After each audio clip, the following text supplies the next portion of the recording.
Good afternoon guys. Today is June 2. Um, Ngayon ay gagawa tayo ng dog food ng ating mga puppies.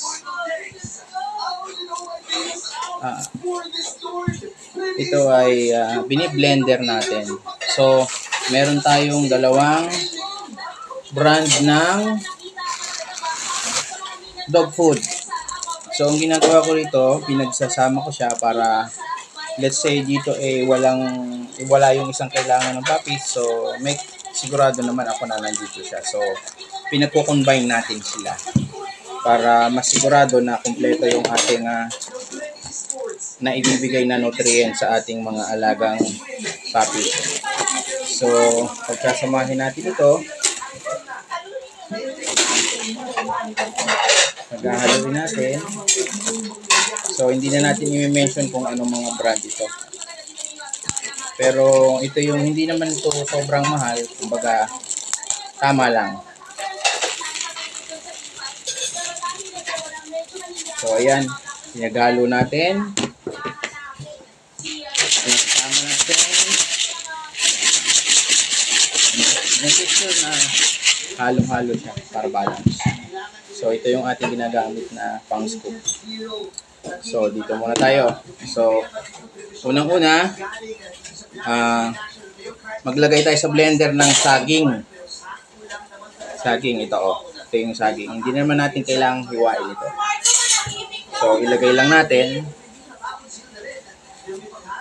So, itong pagkain na ito ay good for 1 day. Para hindi tayo gawa ng gawa tuwing magpapakain tayo ng puppies. So, ilalagay lang natin yung matitira natin sa ref para hindi siya napapanis. So, ito. 4 na saging yung nilagay natin. Nagdagan pa natin ng isa.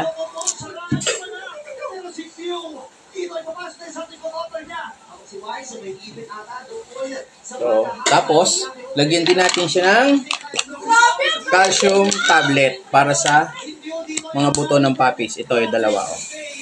Ilagay natin dito. And then, meron tayong milk para sa mga puppies. Ito, tinimpla natin sa pamamagitan ng mainit na tubig. So, yan. Okay na siya. Ihalo natin ngayon dito sa ating blender yung special milk na para sa ating mga puppies. Kasi, 1 month old lang sila and 1 week. So, ano pa lang sila? 5 weeks. So, kailangan pa talaga rin nila ng gatas. And then, ito, lagay natin yung ating dog food para ma-blender.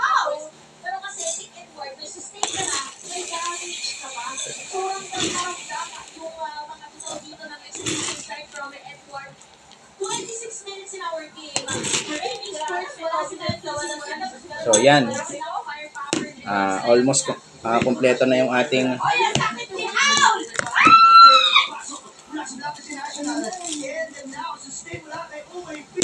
pero meron pa rin tayong isang ihahalo na para sa kanyang sa kanilang pagkain. Ito yung ating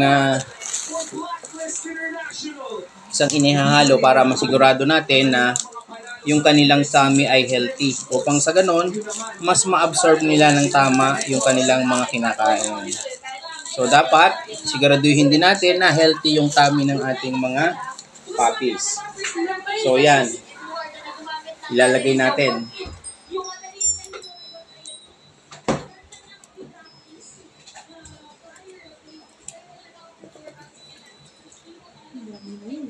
So ito po 'yon, dalawa.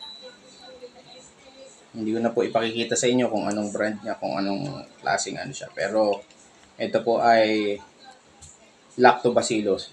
Ayan. Para po sa good digestion ng ating puppy. Okay, pwede na po natin siyang i-blender. Ito na po mga ka-husky, i-blender na po natin. Thank you po sa mga manonood.